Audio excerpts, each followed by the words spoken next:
10th में ये क्या होता है, रिकॉर्डेड करेंगे लेक्चर, है ना। सो प्रिज्म, प्रिज्म किसे कहते हैं? आप जब लैब में जाएंगे तो you will definitely see prism, आपको टीचर आपका प्रिज्म दिखाएगा।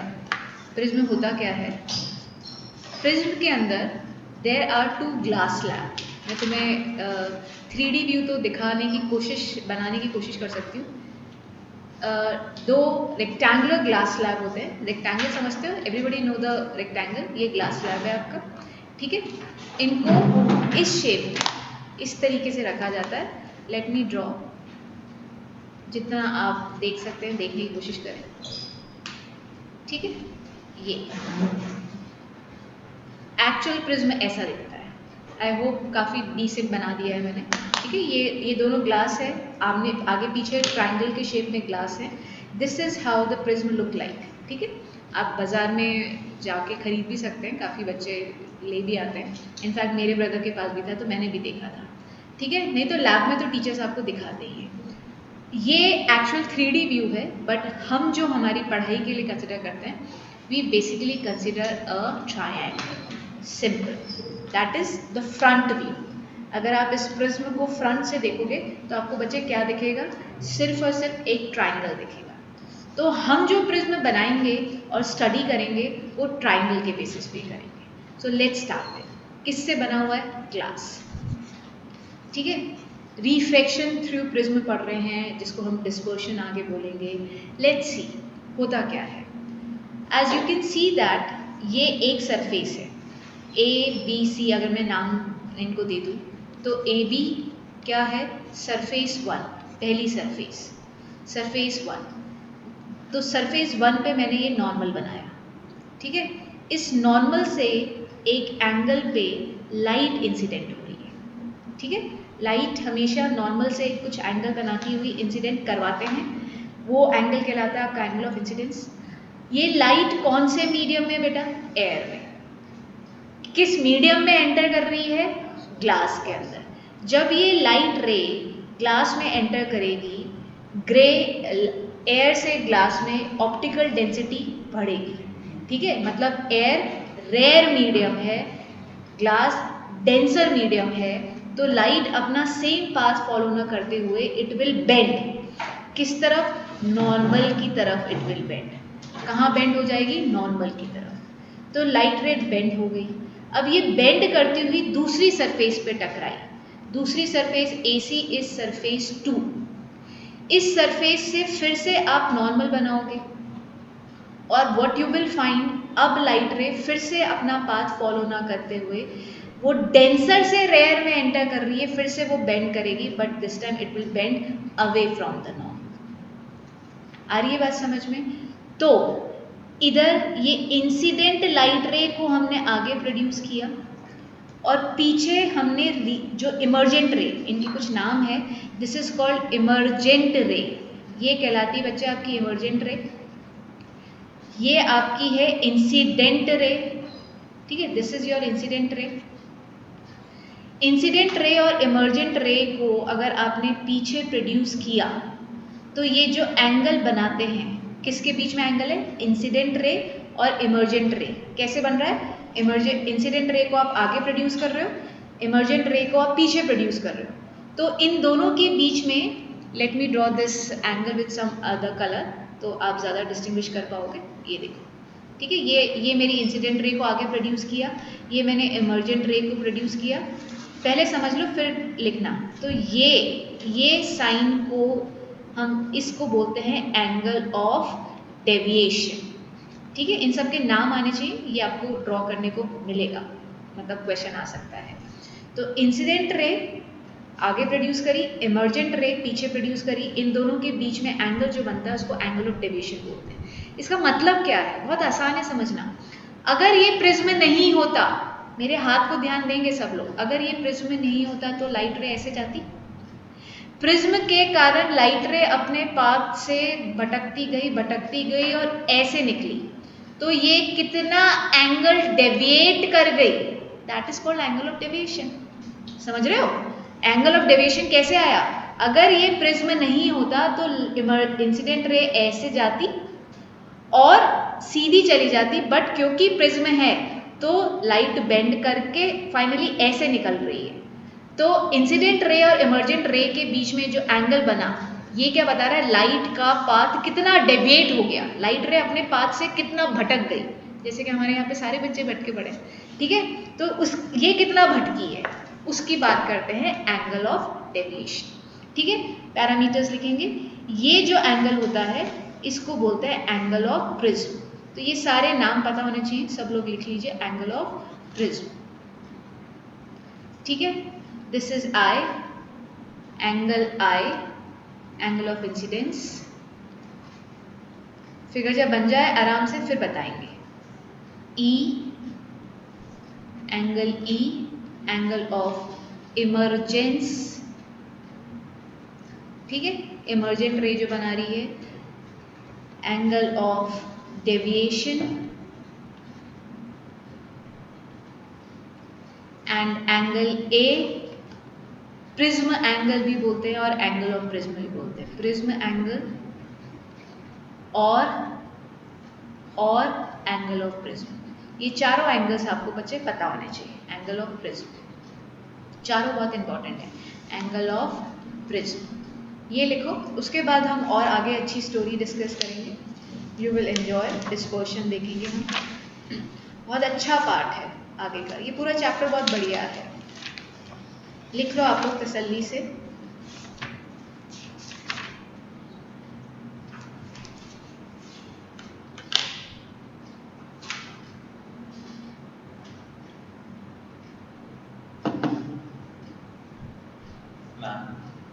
एक चीज कंफर्म करनी थी, जैसे एयर से ग्लास में जब लाइट एंटर होगी तो it will bend across the normal, towards the normal. Across term नहीं यूज करते, टूवर्ड्स द नॉर्मल और away from the normal use करते हैं। तो एयर रेयर मीडियम है, ग्लास डेंसर है, light ray whenever enter from rare to denser it bend towards the normal. Second surface पे denser से rare में जा रही है, ग्लास से एयर में जा रही है, तो it will bend away from the normal. तो दो बार रिफ्लेक्शन हो रहा है because there are two surfaces. पहली सरफेस एयर से डेंसर, दूसरी सरफेस डेंसर से रेयर। ठीक है, तो 2 times reflection is taking place. पहली बार towards the normal because light enter from rare to denser, second time light enter from denser to rare, तो it bend away from the normal. ठीक है, सो ये पूरा डायग्राम समझ में आता है। Do you want me to draw the same diagram again, और आप सेटिस्फाइड हो पा रहे हैं? ऑल्दो आपको ये एनसीईआरटी में मिल जाएगा, just let me know if you want, तो मैं फिर से ड्रॉ कर सकती हूँ। हो गया तो बताएंगे, ठीक है बेटा?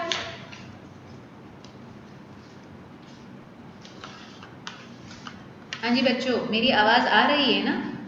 मैं खुद को अकेली को तो नहीं पढ़ा रही? Okay yes ma'am. ओके बेटा, वेट करना है और आपने कॉपी कर लिया है, जस्ट लेट मी नो। एक ही prism angle and angle of prism, हाँ वेरी गुड बेटा। प्रिज्म एंगल और angle and prism are same. चलो आगे बढ़ते हैं। The next topic in this is dispersion of white light through a prism। सुनेंगे, बहुत अच्छा कॉन्सेप्ट है। अभी तक सन से जो लाइट आती है वो वाइट लाइट होती है, हमको ये पता है वाइट लाइट वाइट कलर की बनी हुई है, but it is wrong. White light, सबसे पहले तो what is white light? White light, it is a combination of 7 colors. It is a combination of 7 color। तो आज से वाइट लाइट वाइट कलर की नहीं होती है, वाइट कलर 7 कलर से मिलके बनती है। It is a combination of 7 colours. Sun से जो लाइट आ रही है that is a combination of 7 colours. ठीक है, अगर सन से जो वाइट लाइट आ रही है वो सिर्फ वाइट कलर की होती तो कभी भी आपको सन की प्रेजेंस में बारिश होने के बाद या ड्यूरिंग द रेन आपको रेनबो नज़र नहीं आता। ठीक है, एटमॉस्फेयर में रेनबो नज़र इसलिए ही आता है बिकॉज सन से जो लाइट आ रही है that is a combination of 7 different colours. देखते हैं अभी ये बात हमको कैसे पता लगी। हमने वापस से हम प्रिज्म लेंगे, you will take a prism, अच्छा सा एक बड़ा सा प्रिज्म बना लेना। इस प्रिज्म पे पहली सरफेस पे, this is the first surface, इस फर्स्ट सरफेस पे सब बच्चे क्या करेंगे, नॉर्मल बनाएंगे और एक वाइट लाइट को इंसिडेंट कराओगे। कैसी लाइट है, just right it down, it is a white light. Now जैसे ही ये वाइट लाइट रेयर से डेंसर में एंटर करी तो what did you notice, it disperse. ठीक है, ये 7 डिफरेंट कलर्स में डिस्पर्स होने लग गई, 7 डिफरेंट कलर्स। ठीक है, मैं ये 7 डिफरेंट कलर्स नीचे जाके और फाइनली इधर जब निकलेगी, इधर से जो निकलेगी, ठीक है, वो और यहाँ पे सबके अलग अलग नॉर्मल होंगे और ये डिस्पर्शन स्टार्ट होगा। तो इधर से पहले तो रेयर से डेंसर में डिस्पर्स हुई, फिर डेंसर से रेयर में away from the normal disperse होना स्टार्ट होगी। तो late me draw the figure.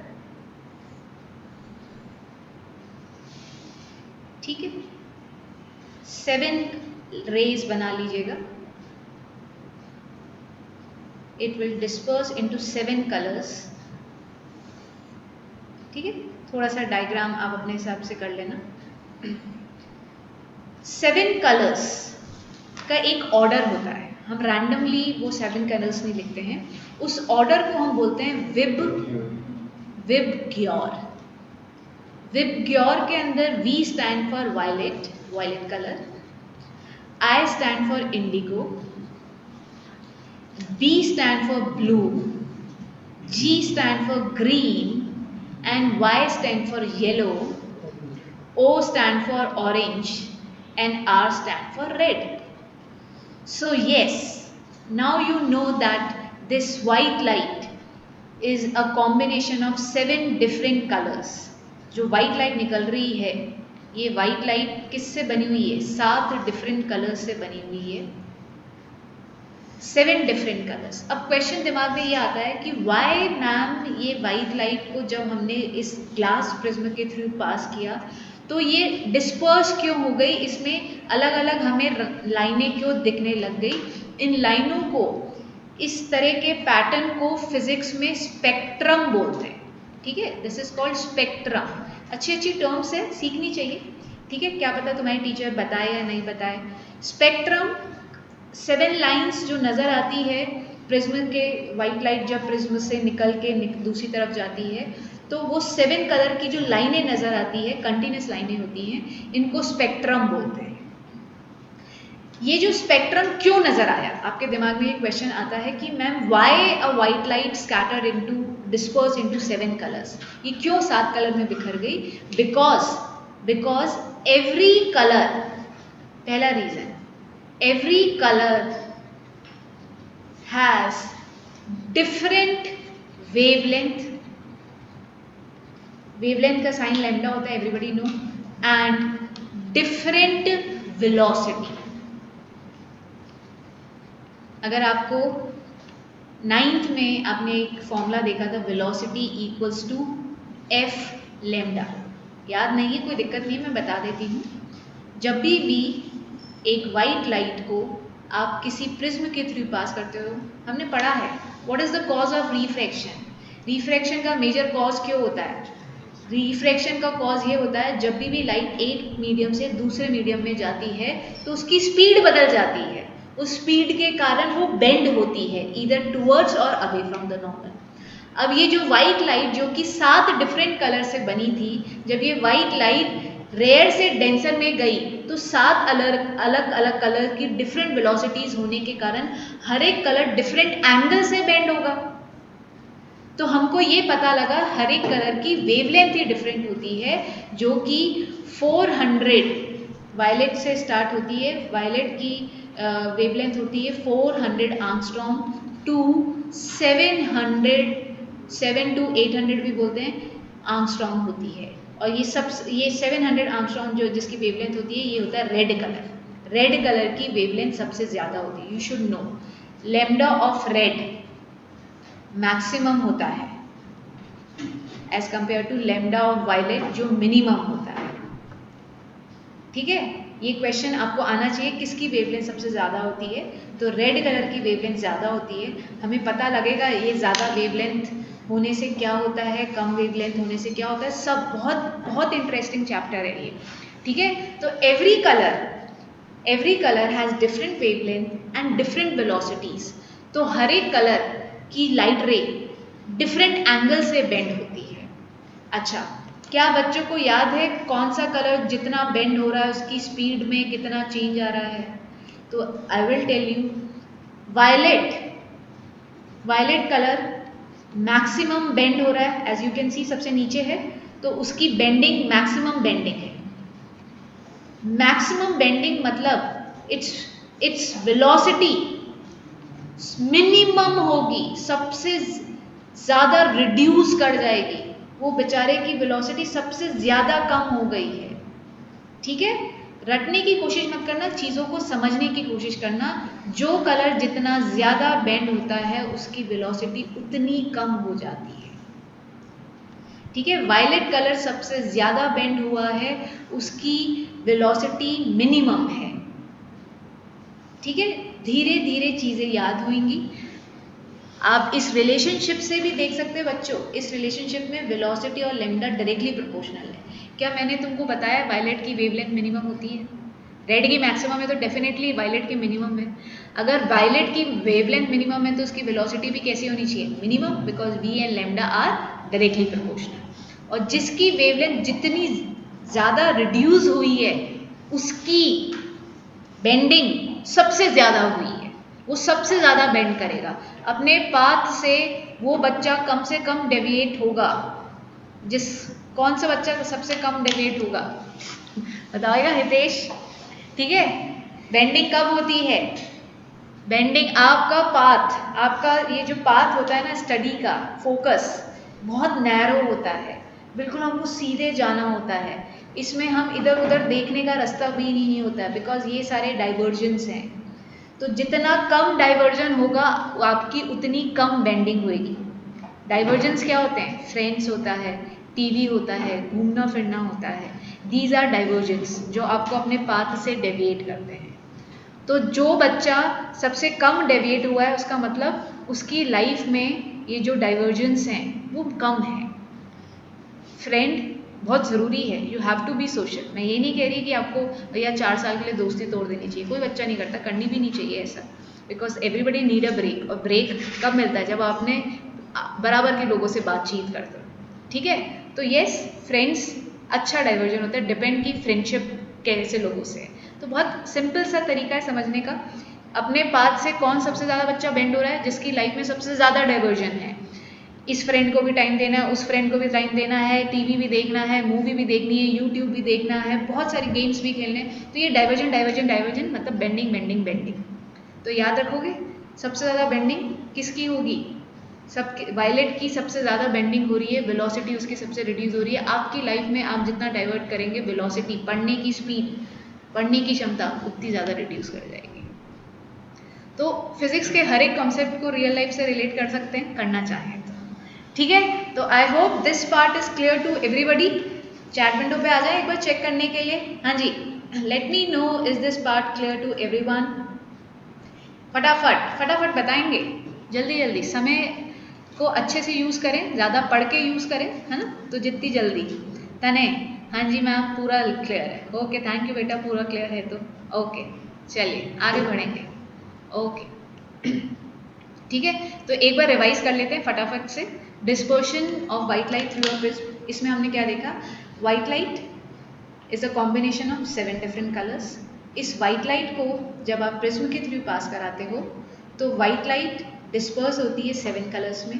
Dispersion क्यों हुआ? क्योंकि मीडियम चेंज हुआ, लाइट रे रेयर से डेंसर में एंटर करी, और वाइट लाइट जो कि 7 कलर से बनी थी, हर एक कलर की डिफरेंट वेलोसिटी थी, तो हर एक कलर में बेंडिंग डिफरेंट है, और हर एक कलर में बेंडिंग डिफरेंट आई तो हमें सातों कलर अलग अलग अलग नज़र आए, और वो 7 अलग कलर की जो लाइनें नज़र आई उसको हमने फिजिक्स में बोला स्पेक्ट्रा।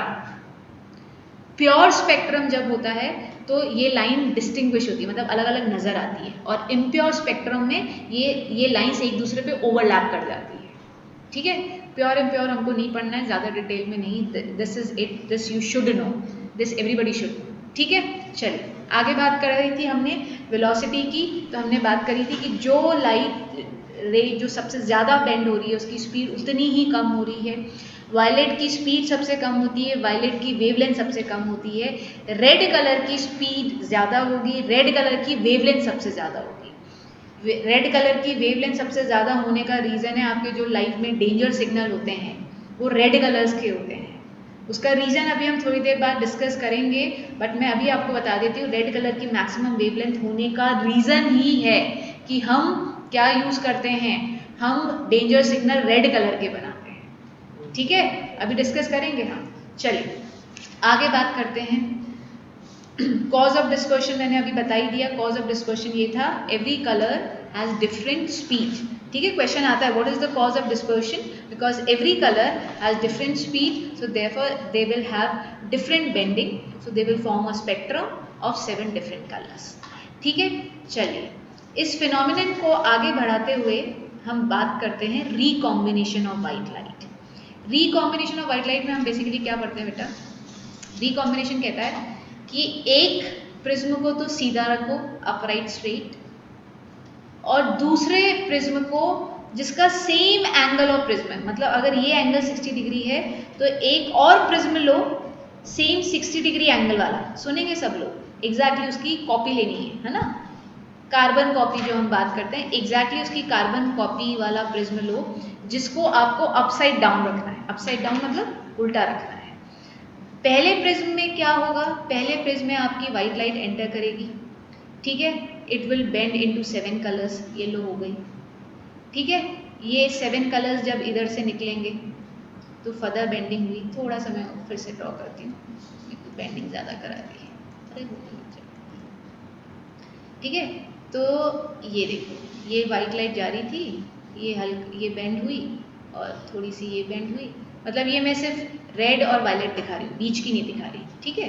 अब ये इधर जाएगी तो ये फर्दर बेंड होएगी, कहाँ, अवे फ्रॉम द नॉर्मल, ठीक है, away from the normal bend हो गई। अब ये जब लाइट रे इस पे पड़ेगी ना बेटा, जब ये लाइट रे इस पे पड़ेगी तो अब ये रिकम्बाइन होने लगेगी, ठीक है, ये इट विल रिकम्बाइन, और यहाँ से जो लाइट निकलेगी, यहाँ से जो आपकी लाइट निकलेगी it will be a white light, ठीक है। सो दिस इज रिकॉम्बिनेशन, आ रहा है समझ में, this is recombination. White light निकली, बीच रास्ते में भटकी, ठीक है, फिर तुम्हें मिली तुम्हारी मैम और उन्होंने फिर से तुम्हें रास्ते पे ला दिया और वाइट लाइट बन गए तुम फिर से, ठीक है। चलो is this clear. So recombination of white light फिर से रिकम्बाइन कर गई, कैसे, बाय टेकिंग 2 प्रिज्म, एक को सीधा रखेंगे और एक को अपसाइड डाउन रखेंगे, तो यह वाइट लाइट पहले डिस्पर्स करेगी, again it will recombine and form a white light, ठीक है। डायग्राम बना लीजिए अच्छे से तसल्ली से।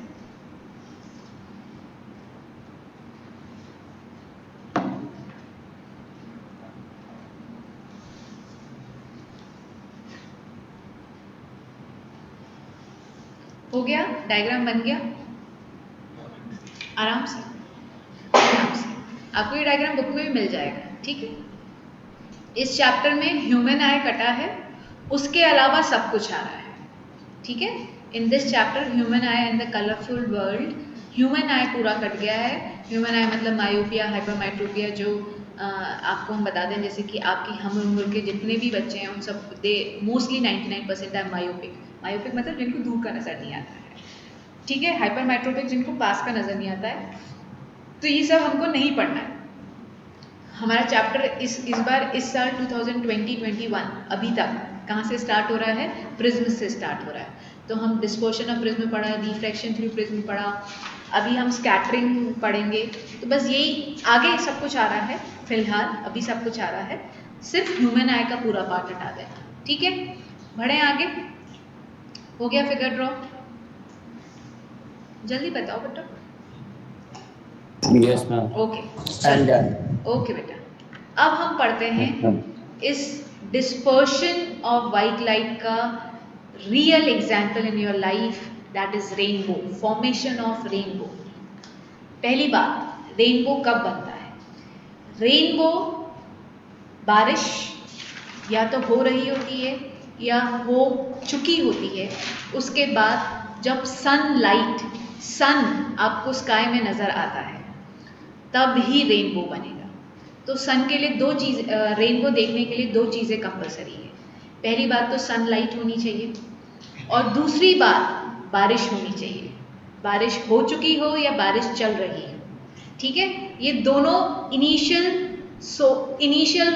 ज़रूरत है रेनबो बनाने के लिए, ठीक है? तो first two requirement are sun and the water droplets. Water droplet कब होते हैं एटमॉस्फेयर में? जब बारिश हो चुकी होती है।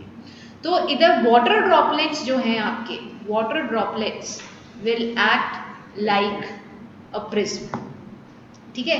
होता क्या है? प्रिज्म कहाँ बनता है? प्रिज्म बनेगा जब आप, जहाँ पे आप खड़े हैं, आपकी बैक सन की तरफ है। मतलब मैं आपको देख रही हूँ तो मेरे सामने रेनबो बनेगा, आप लोग मुझे देख रहे हैं, तो आपकी स्क्रीन जो है, आपकी स्क्रीन पे रेनबो बनेगा अगर पीछे आपके सन है, ठीक है? तो हमेशा अपोजिट साइड, जहाँ पे सन होता है उसके अपोजिट साइड में रेनबो बनता है।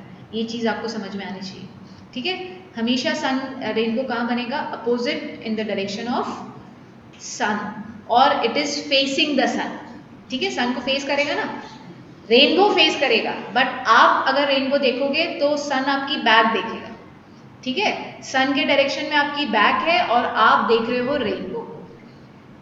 ये रहा सन। होता क्या है? This is your sun. Sun जब एटमॉस्फेयर में होता है और एटमॉस्फेयर में जब बारिश हो चुकी होती है, तो atmosphere is rich of water droplets, ठीक है? पानी की बूंदें, वाटर ड्रॉपलेट्स बहुत सारी एटमॉस्फेयर में आ चुकी होती है बारिश के कारण। ये पानी की बूंदें पे जब सन की लाइट पड़ती है, ये सन की लाइट है, ठीक है? सन की लाइट जब पड़ेगी तो ये एटमॉस्फेयर रेयर के तरह एक्ट करेगा। सन की ड्रॉपलेट मीडियम चेंज होगा, इट विल डिस्पर्स, डिस्पर्शन यहाँ पे स्टार्ट होगा, ठीक है? और इस सरफेस पे ये फिर से बेंड होएगी, और यहाँ जो फिनोमिनन होता है इसको बोलते हैं total internal reflection. Total internal reflection. थोड़ा सा कंफ्यूज हो रहे हो, समझ नहीं आ रहा है तो देखो बेटा, रिफ्लेक्शन क्या होता है? ये आप प्लेन मिरर लेते हो, प्लेन मिरर से नॉर्मल बनाते हो, ये लाइट रे इंसिडेंट हुई और it will bend in the same medium, it will bounce back in the same medium from which it is coming. तो कुछ बच्चों के ये क्वेश्चन दिमाग में आना चाहिए कि मैम, अगर इधर रेयर से डेंसर है तो ये वाली सरफेस डेंसर से रेयर एक्ट करनी चाहिए थी, तो लाइट दूसरी सरफेस से बाहर क्यों नहीं निकल रही जैसा कि प्रिज्म में हो रहा था? तो this is one more phenomenon, total internal reflection, जिसको हम 12th में पढ़ते हैं। तो बेटा अभी तो आप रटना ही पड़ेगा, बहुत अच्छा प्यारा फिनोमिनन है। तुम कहोगे तो मैं थोड़ा सा बता भी दूंगी, तुम्हें समझ में आ भी जाएगा, ठीक है? जैसे कि मैंने कुछ एक और चीज़ तुम्हें 12th की पढ़ाई थी मैंने, शायद जितना मुझे याद है। तो ठीक है, तो पहली बार यहाँ पे क्या हुआ? यहाँ पे रिफ्रैक्शन होगा एंड डिस्पर्शन होगा, दोनों चीज़ें हो रही है, लाइट डिस्पर्स हो रही है। और सेकेंड फेज पे टोटल इंटरनल रिफ्लेक्शन, फिर लाइट रे फिर से जब इधर निकलेगी तो फिर से क्या होगा? रिफ्रैक्शन एंड डिस्पर्शन होगा, और यहाँ पे आपको क्या नज़र आएगा? You will find your rainbow over here. तो ये देखो सन के सामने बन रहा है rainbow, this will be your rainbow, ठीक है? This will be your rainbow. बनाओ जरा। फिनोमिनन्स लिखना बेटा, कितने हो रहे हैं? Phenomenon, refraction, dispersion, total internal reflection. हाँ, जो ये टोटल इंटरनल रिफ्लेक्शन है ये डायमंड में भी होता है? टोटल इंटरनल रिफ्लेक्शन डायमंड में भी होता है, क्योंकि लाइट कंटिन्यूसली उसी मीडियम में ट्रैप हो जाती है, वो बाहर नहीं निकल पाती है। ये चीज़ मैंने आपको बताई थी कि when the first time the light enter the diamond, it will keep on totally internally with in the diamond, और कुछ सरफेस से वो बाहर आने की कोशिश करती है, नहीं आ पाती है। दैट इज़ द रीज़न आपको डायमंड चमकता हुआ, शाइन करता हुआ, स्पार्कल करता हुआ नजर आता है। तो रेनबो में हाउ मेनी फिनोमिनन्स, कौन कौन से फिनोमिनन्स हो रहे हैं आपको पता होना चाहिए। फिनोमिनन, फिनोमिनन का मतलब होता है event, anything which is happening, जो हो रही है। तो कितने फिनोमिनन, रिफ्रैक्शन हो रहा है, डिस्पर्शन हो रहा है, फिर टोटल इंटरनल रिफ्लेक्शन हो रहा है, फिर से रिफ्रैक्शन और टोटल इंटरनल रिफ्लेक्शन तो एक ही बार होगा। ठीक है, लिखो ज़रा, लिख लो सब लोग।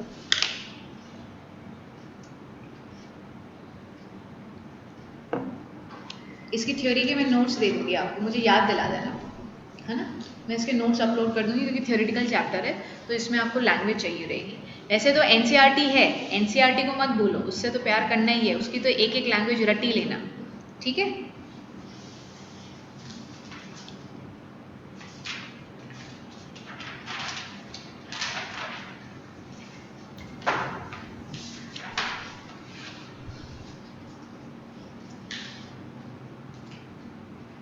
लिख लो फिर बताना मुझे। बेटा गेट पूरा बंद कर।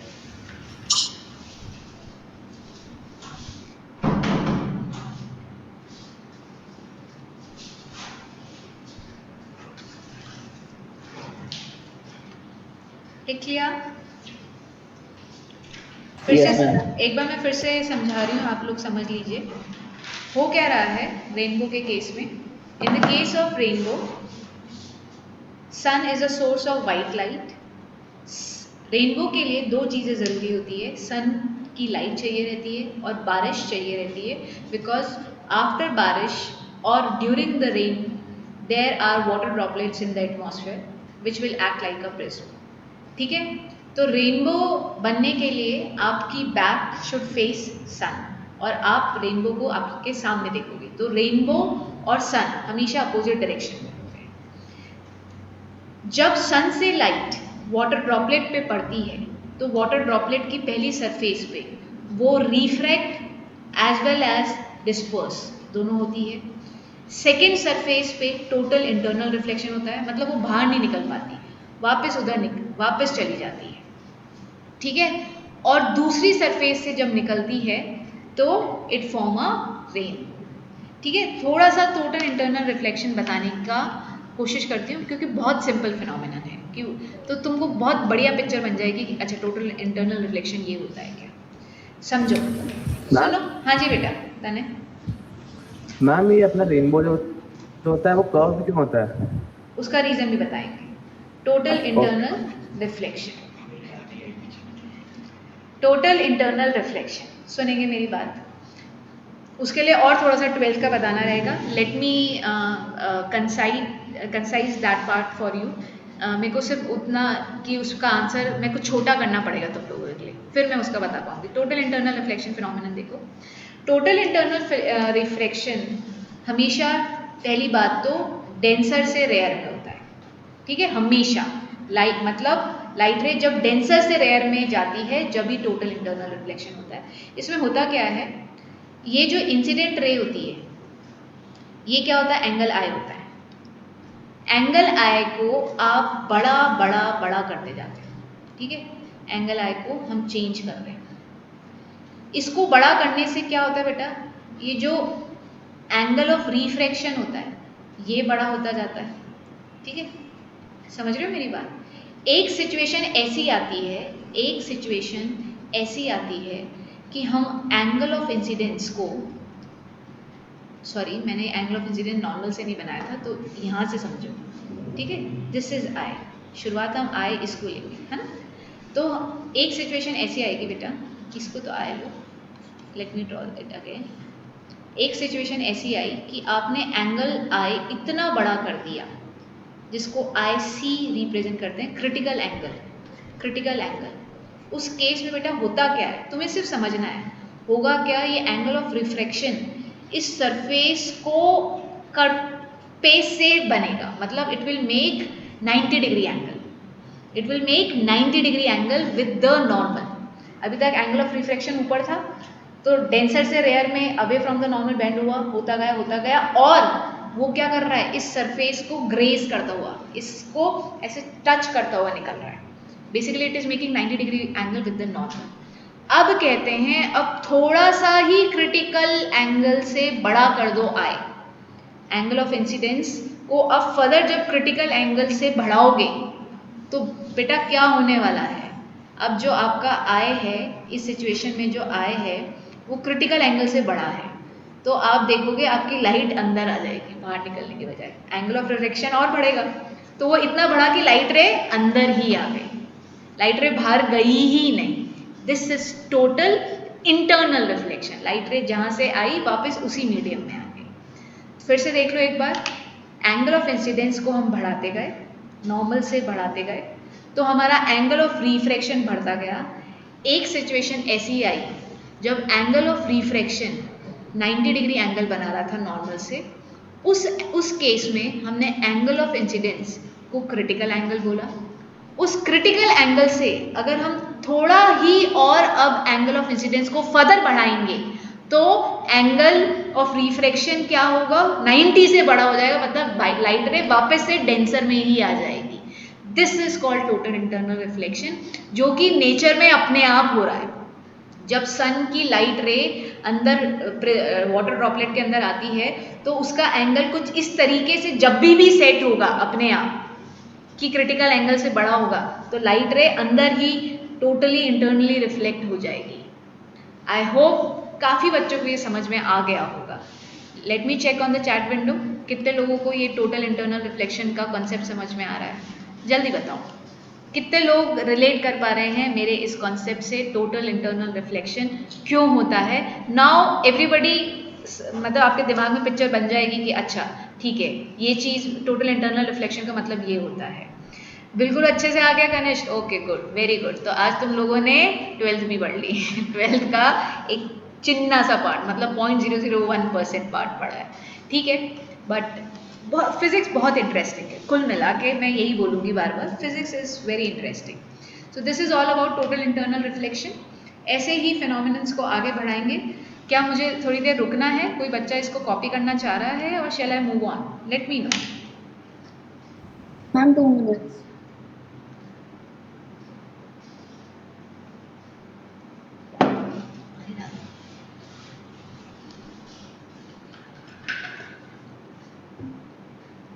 हम हो गया। बहुत सदा हुआ हाथ, थैंक यू। बॉयज इतने अच्छे से डालते नहीं हैं।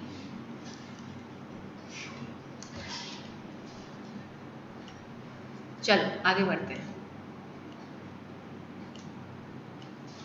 ओके, नेक्स्ट फिनोमिनन की बात करें, एटमॉस्फेरिक रिफ्रैक्शन। बढ़िया कॉन्सेप्ट है, रिफ्रैक्शन, एटमॉस्फेरिक रिफ्रैक्शन। विधि आपका काम बन गया क्या प्रिज्म वाला जो तुम बोल रही थी मुझे? Yes ma'am. Okay, atmospheric refraction क्या होता है सुनेंगे। ये आपकी अर्थ है, ठीक है, सिर्फ इतनी सी बनाइए, दिस इज योर अर्थ। अर्थ की सरफेस से आप जैसे जैसे अर्थ की सरफेस से आप ऊपर जाते हो, अर्थ की सरफेस से हमको क्या करना है, we have to move on altitude, ठीक है। जैसे कि हिमालयाज पे जाते हैं, आपको सब बच्चों को इतना पता होगा कि हिमालय पे जाते जाते ऑक्सीजन कम हो जाती है, ठीक है। कई लोग ऑक्सीजन सिलेंडर कैरी करते हैं, कईयों को काफ़ी प्रॉब्लम होती है। तो ऑक्सीजन कम होना बेसिकली एटमॉस्फेयर में एयर पार्टिकल्स कम हो रहे हैं, ठीक है। आपकी एयर की डेंसिटी कम हो रही है, it is becoming less denser. तो अगर मैं तुम्हें यहाँ पे एयर के पार्टिकल्स शो करूँ, ये मैं सरफेस डिफरेंट लेयर्स शो कर रही हूँ, और just look at the particles कि किस तरीके से रिड्यूस हो रहे हैं। सब लोग ध्यान देंगे, ये देखिए, ये एयर पार्टिकल्स, फिर ये एयर पार्टिकल्स, फिर ये एयर पार्टिकल्स, फिर ये एयर पार्टिकल्स। कुछ डिफरेंस नज़र आ रहा है? डिफरेंस कुछ नज़र आ रहा है कि हर बार एयर पार्टिकल्स रिड्यूस होते जा रहे हैं as we are moving upward away from the earth surface. Earth की सरफेस से जैसे जैसे हम ऊपर जाते हैं एयर पार्टिकल्स कम होने लग जाते हैं। तो सुन लो पहले बात, दीज डिफरेंट लेयर्स, ये जो मैंने ऐसे लाइनें इमेजिनरी लाइंस बनाई है, दीज डिफरेंट लेयर्स क्या एक्ट कर रही हैं? They are acting like a rare and denser medium, और I can say the light the air is becoming rarer, ठीक है, it is becoming optically rarer as you move away from the earth surface. Earth surface से जैसे जैसे move करते हो तो light आपकी एयर की ऑप्टिकल डेंसिटी कम होती जा रही है, और एयर रेयर मीडियम में कन्वर्ट होती जा रही है। तो इधर हर बार हर लेयर कैसे एक्ट करेगी? इन दोनों सरफेस के बीच में ये रेयर है तो ये डेंसर है, ठीक है। इन दोनों सरफेस के बीच में ये रेयर है तो ये डेंसर है। तो every time different layer will act like rare denser rare denser rare denser rare denser. This phenomenon will take place in your atmosphere. कौन सा phenomenon? Refraction, because every layer of atmosphere is acting like a rare and denser medium. Her bar light रे आपकी air medium कैसे act कर रहा है? Rare denser के जैसे एक्ट कर रहा है। उसके कारण can be consider are air as an medium of rare denser, और ये रेयर डेंसर मीडियम होने के कारण लाइट रे क्या सीधा पाथ फॉलो करेगी? नहीं।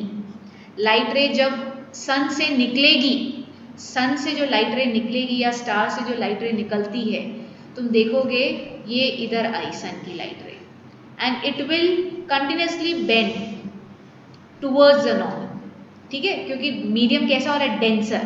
तो ये नॉर्मल है, तो ये नॉर्मल टूवर्ड नॉर्मल बेंड होती गई।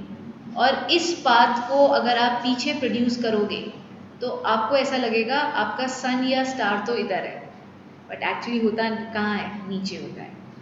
अब समझ रहे हो मेरी बात? ट्विंकलिंग ऑफ स्टार का हम रीज़न यहाँ पे ही पढ़ लेते हैं। एटमॉस्फेरिक रिफ्लेक्शन का मतलब समझ में आ ही गया मेरे ख्याल से, ठीक है। आज मुझे सुनने से चीज़ें समझ में आ जाएगी बच्चों, और मुझे सुनने से आपको चीज़ें याद नहीं होगी। याद करने के लिए एनसीईआरटी खोलनी पड़ेगी, एक एक वर्ड को काफ़ी बार आपको बोलना पड़ेगा, लर्न करना पड़ेगा, because this is the theoretical topic with a conceptual knowledge. मतलब आपको चीज़ें समझ के रटनी तो पड़ेगी इसके अंदर, बिना रटे मज़ा नहीं आएगा, ठीक है। आपने चीज़ें समझ ली, आप खुश हो सकते हो कि हाँ यह चैप्टर समझ में आ गया, बट आप लिख नहीं पाओगे। लिखने के लिए टर्म्स आपको लर्न करनी पड़ेगी, सब अपनी बुक खोलेंगे, लर्न करेंगे। अब सुनो, एक क्वेश्चन इसके अंदर बहुत ही फेमस क्वेश्चन बनता है कि why the star twinkle, star twinkle क्यों करते हैं? तो उसका रीज़न आज आपको समझाते हैं।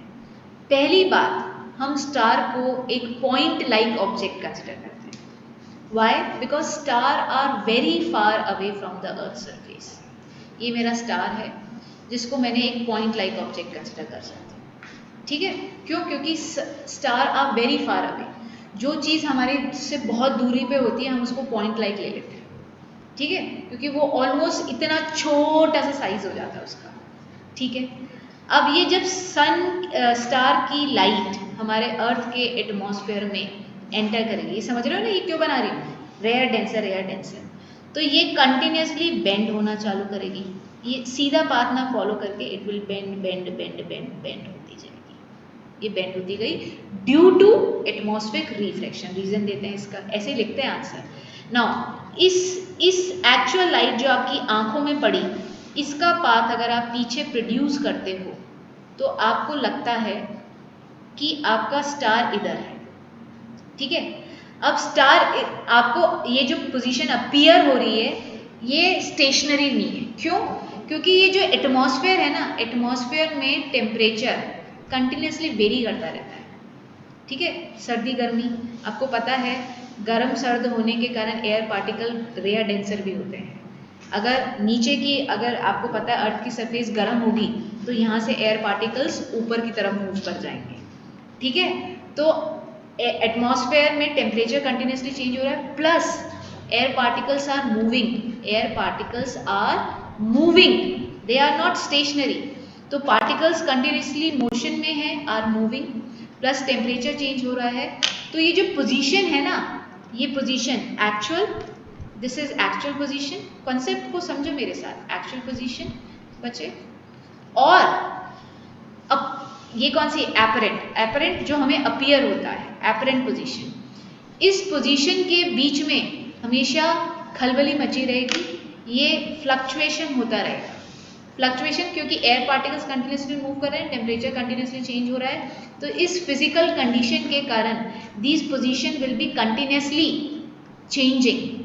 तो कंटिन्यूस फ्लक्चुएशन का इफेक्ट आएगा, और कंटिन्यूस फ्लक्चुएशन मतलब ट्विंकलिंग इफेक्ट। आपको स्टार ट्विंकल करता हुआ नजर आएगा, जबकि स्टार ऐसे चमचमाता नहीं रहता है।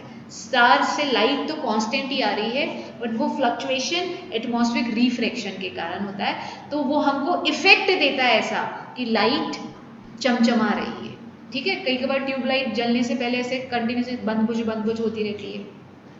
तो ये नेचर में जो हो रहा है, because it's these two position are not fixed, continuously there is a change in the position of fluctuation between actual and apparent position.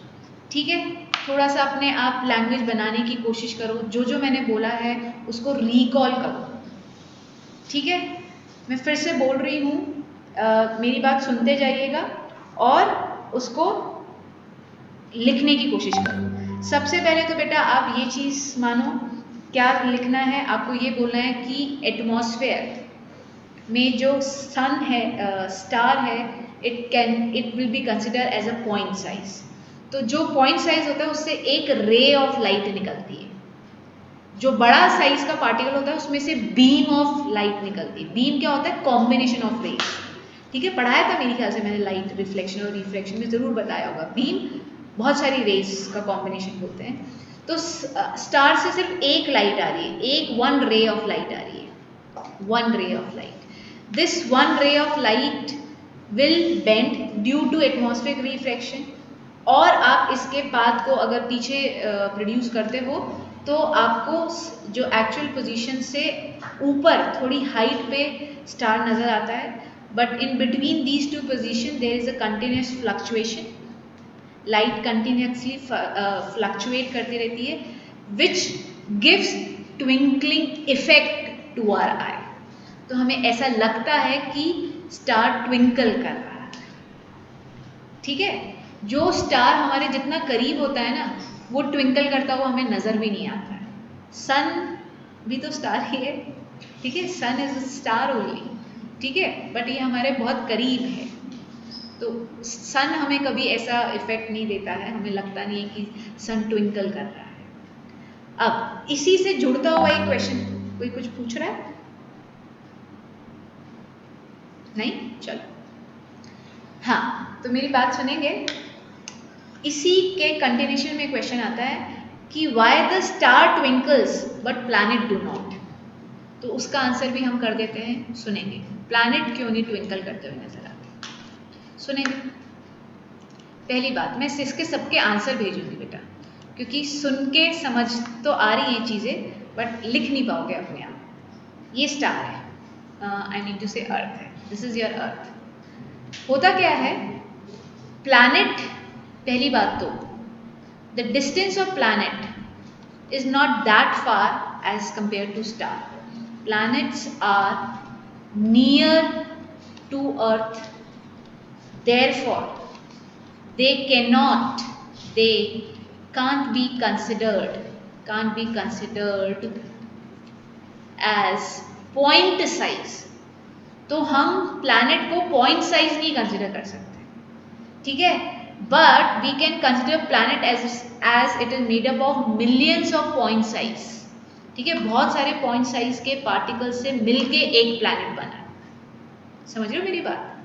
Planet का अर्थ से डिस्टेंस बहुत दूरी नहीं है, प्लैनेट अर्थ से थोड़े करीब होते हैं, ठीक है, तो उनको एक पॉइंट साइज कंसिडर नहीं कर सकते हो। तो उनको क्या कंसिडर करना पड़ेगा कि planet millions of point size के पार्टिकल्स से बने हुए हैं। होता क्या है, अब ये एक पॉइंट साइज से एक लाइट रे निकली, ठीक है, ये उसकी एक्चुअल पोजीशन थी, एपरेंट थोड़ी इसके ऊपर हो जाएगी, ये लोग ऊपर ये मार्क कर देंगे। फिर दूसरे के अंदर फ्लक्चुएशन होगी, उसकी पोजीशन थोड़ी ऊपर होगी। ये सारी चीजें कहाँ हो रही है? With in the planet. फिर आपको क्या वो फ्लक्चुएशन नजर आएगा? Because the fluctuation is taking place with in the planet, और आपको प्लैनेट वैसे भी पॉइंट साइज नजर ही नहीं आ रहा। स्टार के केस में क्या था? स्टार एक बिंदु था और एक बिंदु के बाजू में दूसरा बिंदु बना, और उन बिंदु की टू पोजीशन के बीच में फ्लक्चुएशन हो रही थी, तो हमें वो नजर आ रही थी। अब हम, ये प्लैनेट है, दिस इज माय प्लैनेट, अब इसके अंदर फ्लक्चुएशन होगी तो मुझे क्या नजर आ जाएगी? मुझे तो ये पूरा प्लैनेट ही नजर आएगा ना दूर से। तो atmospheric refraction will is taking place, but since planet cannot be considered as a point size, तो ये जो एटमॉस्फेरिक रिफ्रैक्शन के कारण जो फ्लक्चुएशन होगा, इट विल नलीफाई, ठीक है, it will cancel out with in the planet. समझ लीजिए, थ्योरेटिकल आंसर मैं भेजूंगी, सिर्फ कॉन्सेप्ट को समझना है मेरे साथ, ठीक है। तो प्लैनेट के अंदर ही ये फ्लक्चुएशन होता रहेगा, बट मुझे तो वो पॉइंट दिख ही नहीं रहे ना। मैं तो क्या बोल रही हूँ, जैसे कि ये मोबाइल है, it is made up of millions of atoms. Can I see the atoms? तो एटम इधर जा रहा है, इधर जा रहा है, मुझे दिख रहा है क्या? मुझे तो नहीं दिख रहा, क्योंकि I can see only this whole mobile. तो again you can see a complete planet, and within the planet अगर पार्टिकल्स इधर उधर हो रहे हैं, पॉइंट साइज हो रहे हैं, इधर होते हैं, तो I can't see them. So therefore for me planet, I cannot see it as fluctuating body, क्योंकि जो fluctuation within the planet ही हो गया, एक दूसरे के इफेक्ट को नलीफाई कर दिया, तो मुझे तो एज अ होल एक प्लैनेट ही नजर आया, ठीक है। तो इसका answer I will send you, just let me know is the concept clear, everyone is getting with the concept की why the star twinkle but the planet do not. Let me know on the chat window। हाँ वेदांत पूछो बेटा। जैसे star तो luminous है, but ma'am planet जो है वो अपनी लाइट, वो रिफ्लेक्टेड लाइट ही हमारे ऊपर वापस रिफ्लेक्ट बैक कर देते हैं। हर एक चीज, वेदांत का क्वेश्चन है कि मैम प्लैनेट की तो खुद की लाइट नहीं होती। यस, डेफिनेटली खुद की लाइट नहीं होती है, बट प्लैनेट हमको विजिबल क्यों होता है? बिकॉज वो सन की लाइट को रिफ्लेक्ट करता है, तो उसमें से लाइट निकल रही है। हम किस चीज़ को देख सकते हैं? वो चीज़ देख सकते हैं जो कि जिसके ऊपर लाइट पड़ी और उसने रिफ्लेक्ट कर दी। आप मुझको क्यों देख पा रहे हो? बिकॉज ट्यूब लाइट से जो लाइट रेज आ रही है उनको मैं रिफ्लेक्ट कर रही हूँ। अदरवाइज ब्लैक बॉडी को क्यों बोलते हैं? They are absorb, they are complete absorber बोलते हैं। ब्लैक लाइट पे कुछ भी डालोगे ब्लैक ऑब्जेक्ट पे, तो वो लाइट को एब्जॉर्ब कर लेता है, ठीक है, रिफ्लेक्ट नहीं करता है। तो सन की लाइट प्लैनेट पे पड़ी, प्लैनेट से जो लाइट निकली वो आपको दिख रही है, वो आपके पास आई, तो आपको प्लैनेट दिख रहा है। तो मतलब आप सन पे, प्लैनेट में से लाइट आ रही है ना, जो आपकी नज़रों में, आपकी आंखों में जा रही है, तो प्लैनेट विजिबल हो गया। तो मुझे प्लैनेट विजिबल ही क्यों हुआ? क्योंकि उसने सन की लाइट को रिफ्लेक्ट कर दिया। तो मेरे लिए तो लाइट रेज आ रही है किस में से? प्लैनेट में से। मैं तो ये बोलूँगी ना कि प्लैनेट में से लाइट रे आ रही है। उसका सोर्स ऑफ लाइट क्या है, I am not bothered about, but being a student we should know. तो हमें पता है कि हाँ भाई, सन की, प्लैनेट की खुद की नहीं होती, सन की लाइट को उसने रिफ्लेक्ट किया, वो रिफ्लेक्टेड लाइट रे हमारी आंखों में पड़ी, तो हमको लगा कि भैया प्लैनेट में से लाइट आ रही है, प्लैनेट हमको दिख रहा है। हमें वही चीज़ दुनिया में दिखती है जो लाइट को रिफ्लेक्ट कर देते हैं, ठीक है। तो मुझे देख पा रहे हो